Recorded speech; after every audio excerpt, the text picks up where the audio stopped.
Here we have finally a video of the Suzuki GT550 that I promised some people, and it's a 75 model. She's black, and you can see I've done a bit of polishing on it. It's certainly not show quality, but we've taken off all of the old lacquer, and there was some pitting that got sanded and then repolished, and then a new seat cover, which actually I'm going to replace because this one is it's not a pattern. It's not a Suzuki pattern, and it's on a bit crooked. It was hard to get on. So anyway, the bike is a wonderful little rider, but I mean it's got some flaws. The rear fender's got a little ding in it right there, and there were certainly some dings in the tank, or not dings, but there is one small imperfection in the tank. I did a lot of touch up to some of the necks and stuff, and you see it's polished pretty well. And the rims and everything on it were absolutely great. The front fender's great. I don't know if you can see it here, but there's definitely a yellowing in the gauge package on the lenses, and that was typical of these years Suzuki. I've got an extra set of gauges from a 77, which they changed the gauge set and went to a glass lens. So I'm in the process of restoring that set right now and making a black background for the gauge face, instead of the brown that was on there. So anyway, it's a great runner. Things that I've done are remove the engine side cases and sanded and polished and waxed, and disassembled the gauge faces actually, and polished those yellowed lenses. They came out fairly well. New rear tire, new clutch rod push seal and push rod to cure the leaking tranny fluid. Grease the clutch cam mechanism, new tranny fluid, new injection oil with half castor bean, of course, for a nice smell. New foam for the air filters and proper foam. Old foam filters, which were handmade, had K&N saturating, and it was way too thick. Idle was way high. New filters really helped it. New exhaust head bolts, cheap and shiny. Cleaned and polished the exhaust mounts, the flanges, and I'm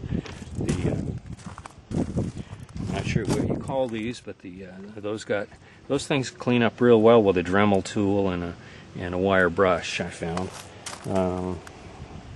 New rear fender, a couple of fender mount bolts, new seat cover, new handlebars and mirrors. He had a set of clubman bars on the thing, and it was just really not my idea of a comfortable way to ride it. One of the upper right exhaust had a small rust hole hidden way underneath, and I fixed that with a JB weld and a little piece of aluminum. New battery. Actually got to paint these Ram air tanks. This orange, you can barely see it, but they were chipped, and looked all over for a match for them, and actually found a craft paint in a craft store that we have that's named Michael's Crafts, and called Orange Twinkle. It's a latex paint, but it works.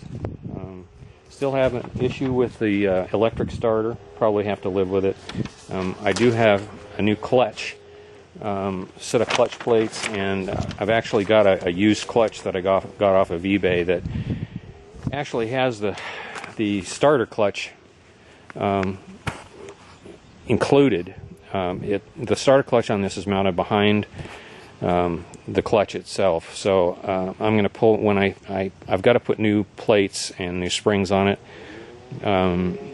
The plates on it are probably swelling to the point, or they're swelling definitely, especially when it gets hot and you can't find neutral. So I ended up getting a new set of clutch plates, which actually had to come from Jolly Old, because they don't sell them here in the United States, even though EBC manufactures them for some reason.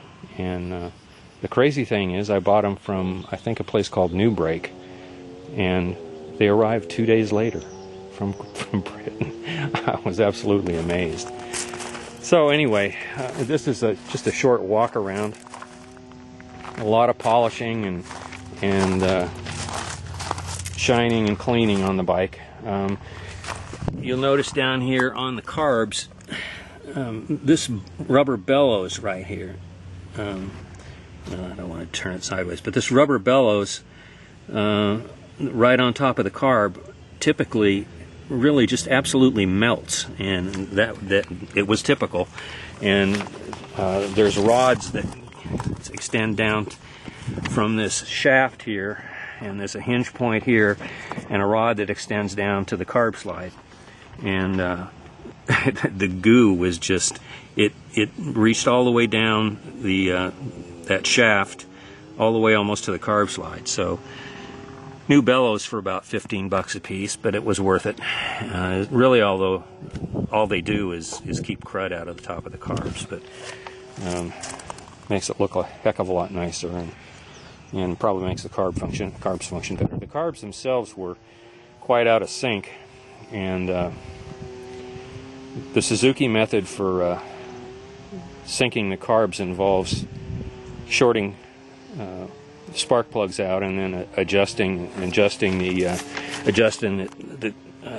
adjustments that are under here to pull the slide either up or down, and it's impossible to do the way that they've got it, even if you've got the tank off and external gas line. So I just used back pressure and equalness of running, and it came out really well. So that's the short introduction of kind of what's been done to this great little bike. It runs great. In either the next video or adding on to this, I'll go ahead and run it on my favorite course, which is down Highland Valley Road and up Highway 78 into Ramona and back home. So you'll hear it run and get an idea of what it's like with the helmet cam, the drift helmet cam. So that's all for this video right now.